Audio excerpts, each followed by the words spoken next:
എല്ലാവർക്കും നമസ്കാരം. നമ്മൾ ഇന്നലെ കഴക്കൂട്ടം മറൈൻ വേൾഡ് അക്വേറിയമാണ് കണ്ടുകൊണ്ടിരുന്നത്. അപ്പോൾ അതിൻ്റെ ബാക്കി ഭാഗം നമുക്ക് ഇന്ന് കാണാമേ. എല്ലാവരും ഇന്നലെ വിചാരിച്ച് കാണും അക്വേറിയം കാണിക്കാൻ വേണ്ടി കാണിച്ചിട്ട് നിങ്ങൾ ഈ മീനുകളെ ഒന്നും ഇവർ കാണിച്ചില്ലല്ലോ എന്ന്. ഇന്ന് നമ്മൾ മീനുകളെയാണ് കേട്ടോ കാണാൻ പോകുന്നത്. ഇത് കണ്ടോ ഗൈസ്, നല്ല വലിയ മീനുകൾ, എത്ര ഭംഗിയാണെന്ന് നോക്കിയത് അത് കാണാൻ. ഇവിടെ പലതരത്തിലുള്ള മീനുകളാണുള്ളത്. വർണ്ണ മത്സ്യങ്ങളുണ്ട്, വലിയ മീനുകളുണ്ട്, നക്ഷത്ര മീനുകളുണ്ട്. അങ്ങനെ മീനുകളുടെ ഒരു ഏതൊക്കെ രീതിയിലുള്ള മീനുകളുണ്ടോ അതെല്ലാം നമുക്കിവിടെ കാണാൻ സാധിക്കും എന്നുള്ളതാണ്. അത്രയും നല്ല ഭംഗിയാണിത് കാണാൻ. നമുക്ക് ഇനി ആ കാഴ്ചയൊന്ന് കാണാം. ഇത് കണ്ടോ, നല്ല രസമില്ല കാണാൻ. നല്ല ഒരുമാതിരി വലിയ മീനാണ് ഇത്. പിന്നെ ഇതുണ്ട് അതിൻ്റെ അതിൻ്റെ അകത്തൂടെ ചെറിയ ചെറിയ മീനുകൾ ഇങ്ങനെ പാറിപ്പറന്ന് നടക്കുന്ന പോലെ നമുക്ക് തോന്നും. വെള്ളത്തിൽ കൂടെ നല്ല ഭംഗിയായിട്ട് നടക്കുന്ന കണ്ടോ.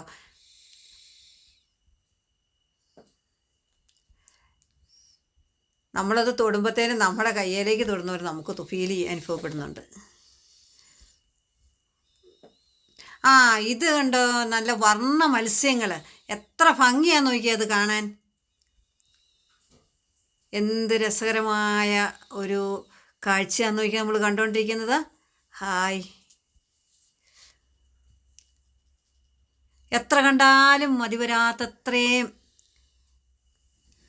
രസകരമായ കാഴ്ചകൾ. ഇത് കണ്ടോ, അത് ഇടത്തരം മീനുകൾ.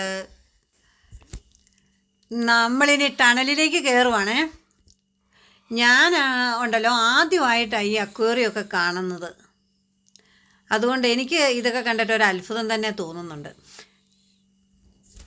കടലിൻ്റെ അടിയിൽ കൂടെ നമ്മൾ ഈ ടണലിൽ കൂടിയൊക്കെ പോകുന്ന ഒരു ഫീലിംഗ് ആണ് നമുക്ക് തോന്നുന്നത്. പിന്നെയുള്ള ഇവർ ഈ മത്സ്യത്തിനെയൊക്കെ ഓരോ മത്സ്യത്തിനും തരം തിരിച്ചാണ് ഇട്ട് നമുക്ക് കാഴ്ച ഒരുക്കിയിരിക്കുന്നത്. നമുക്കെല്ലാം മനസ്സിലാവും. ഇനി നമ്മൾ ഇപ്പോൾ കാണുന്നുണ്ടല്ലോ, നമ്മൾ ഈ ജീരകമിഠായി, പല കളറിലുള്ള ജീരകമിഠായി നമ്മൾ കണ്ടിട്ടില്ലേ, അതെല്ലാം ഇങ്ങനെ അതേ രീതിയിലുള്ള ഇത് വർണ്ണ മത്സ്യങ്ങൾ. നല്ല രസം അത് കാണാനായിട്ട്. ഇപ്പോൾ കണ്ടോ നിങ്ങൾ മുകളിൽ കൂടി ഇങ്ങനെ. ഇപ്പം നമ്മൾ ഈ വെളുത്ത് കാണുന്നുണ്ടല്ലോ, അത് AC ആണ്. അതിൽ കൂടി ഇങ്ങനെ കാറ്റിങ്ങനെ നമുക്ക് അനുഭവപ്പെടാറുണ്ട് അതിലെ നടന്നു പോകുമ്പോൾ. ആ ചതുരത്തിലുള്ളത് കണ്ടോ ഗൈസ്. നമ്മുടെ ഈ തലയുടെ മുകളിൽ കൂടി നമുക്ക് കാണുന്ന കണ്ടില്ലേ, കറുപ്പും വെളുപ്പും ഒക്കെ ചേർന്ന മീനുകൾ ഇങ്ങനെ ഒഴുകി നടക്കുന്നത് ഇങ്ങനെ കാണുമ്പോൾ നല്ല ഭംഗിയായിട്ട് നമുക്ക് തോന്നുന്നു. പിന്നെ ഉണ്ടല്ലോ ഗൈസ്, ഈ വെളിച്ചം തട്ടുമ്പോൾ ഈ മീനുകൾ കുഞ്ഞു കുഞ്ഞു കണ്ടോ, നല്ല കറുത്തും വെളുത്ത മീനുകൾ, അതൊക്കെ വെളിച്ചം തട്ടുമ്പോൾ കാണുമ്പം തന്നെ അതിനൊരു പ്രത്യേക ഭംഗി എടുത്തു കാണിക്കുന്നുണ്ട്. ഇനി നമ്മൾ കാണുന്നത് കണ്ടോ, ഇതൊരു വലിയ മത്സ്യങ്ങളാണ് ഇപ്പം നമ്മൾ കണ്ടുകൊണ്ടിരിക്കുന്നത്. കണ്ടോ, അവന്മാർ രണ്ടുപേരും കൂടെ എന്തോ കഥ പറഞ്ഞുകൊണ്ടിരിക്കുന്ന കണ്ടോ. അവരൊക്കെ എന്തൊക്കെയോ പരസ്പരം സംസാരിക്കുന്നുണ്ട് കേട്ടോ, നമുക്ക് മനസ്സിലാവാത്തതാണ്. കണ്ടോ, വേറെ അതിനേക്കാളും കുറച്ച് ചെറിയ മത്സ്യങ്ങൾ വീണ്ടും ഒഴുകി നടക്കുന്ന കണ്ടോ. ഒരു രക്ഷയില്ല ഇതൊക്കെ കണ്ടിട്ട്. ഇത് നമ്മൾ വെളിയിൽ നിന്ന് ടണലുകളിലേക്ക് നോക്കുമ്പോഴുള്ള ആ വ്യൂ ആയി ഇപ്പോൾ കാണുന്നത്. കണ്ടോ, നക്ഷത്ര മത്സ്യമാണെന്ന് എനിക്ക് തോന്നുന്നല്ലേ, നക്ഷത്ര മത്സ്യം. എന്ത് രസാ കാണാനായിട്ട്. അതിൻ്റെ ഓരോ ഭാഗങ്ങൾ അനങ്ങുന്ന കണ്ടോ. അത് ആ ഇനത്തിൽപ്പെട്ട കുറേ നക്ഷത്ര മത്സ്യം ആണ് അവിടെ ഇങ്ങനെ കിടക്കുന്നത്. അതെല്ലാം ഇങ്ങനെ നടക്കുന്നുണ്ട്. കണ്ടോ എഴഞ്ഞു പോകും. നിങ്ങൾ കാണുന്നില്ലേ അതിങ്ങനെ.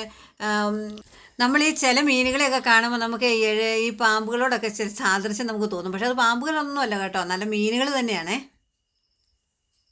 ഇത് കണ്ടോ, ഇത് തെരണ്ട് മീനാണ്. ഇത് കണ്ടോ, അതിന് കണ്ടോ ചിറകുകളൊക്കെ വിരിച്ച് പാറിപ്പറന്ന് നടക്കുന്ന കണ്ടോ തെരണ്ട് മീന്. എനിക്ക് തോന്നുന്നത് ഇത് കടൽ മീനുകളൊക്കെ ആയതുകൊണ്ട് ചിലപ്പോൾ ഉപ്പുവെള്ളമൊക്കെ ആയിരിക്കും അല്ലേ, അല്ലെങ്കിൽ പിന്നെ ഇവരെങ്ങനെ ജീവിക്കുന്നതല്ലേ.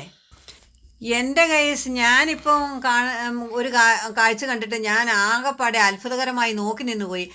അപ്പം ഞാൻ ഓർത്തു ഇത് മത്സ്യമാണോ അതോ ഒരു മനുഷ്യനാണോ ഇങ്ങനെ ആലോചിച്ചു. അപ്പോൾ അവിടെ നിന്നവർ പറഞ്ഞു അത് സ്കൂബ ഡൈവറാന്ന് പറഞ്ഞു.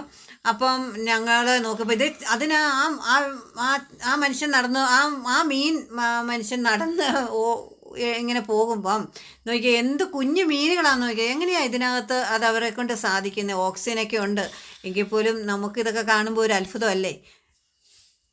നമുക്ക് ചിന്തിക്കാൻ കഴിയാത്തത്രയും കാര്യങ്ങളാണ് അവരവിടെ നമുക്ക് വേണ്ടി ഒരുക്കി വെച്ചിരിക്കുന്നത്. ഇത് കണ്ടോ ഗൈസ്, ഒരു കൊട്ടാരം നനയുന്നത്, വെള്ളം വന്നുകൊണ്ടേയിരിക്കുന്നു. എന്ത് ഭംഗിയുണ്ടോ നോക്കി അത് കാണാൻ. ശരിക്കും പറഞ്ഞാൽ ഈ ഫീലിംഗ് ഒക്കെ കാണുമ്പം നമുക്ക് വീണ്ടും ഒന്ന് കാണാൻ പോകാനുള്ള അത്രയും ആവേശം തോന്നും. അത്രയും ഭംഗിയാണ് ഇതൊക്കെ കാണുമ്പോൾ നമുക്ക്.